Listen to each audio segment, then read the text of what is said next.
Bilirsiniz, biz insanın özünü özünə tanıttırmadan Allahı ona tanıttıranda Allah yükə çevrilir.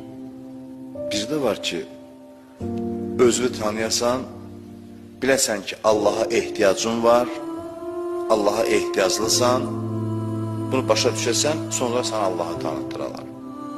Ümumiyyətlə, biz bir şeye ehtiyacımızı başa düşmədən onu bizə versələr, bizə yük kimi qəbul olunacaq. Bizə lazımsız kimi görünəcək. Bizə əvvəl insan olaraq izah eləmək lazımdır ki, sənin buna ehtiyacın var. Bir şeye bizə ehtiyaclı olanda, onu bizə verəndə biz onu bağrımıza basa bilirik. Allahla da bağlı təbliğat belə qurulmalıdır həmişə. Amma biz insan başa düşmədən ki, Allaha ehtiyaclıdır, biz Allahdan danışırıq. Başa düşürsün. Onda belə çıxır ki, Allah sənə zor deyir. Bir Allah var, sənə yer yox. Sən içindən mütaliəyə başlasan, deyirsən ki, mənim sudan, havadan artıq bir varlığa ehtiyacım var, onun adı Allahdır. Onun varlığı mənim ehtiyacımın cavabıdır.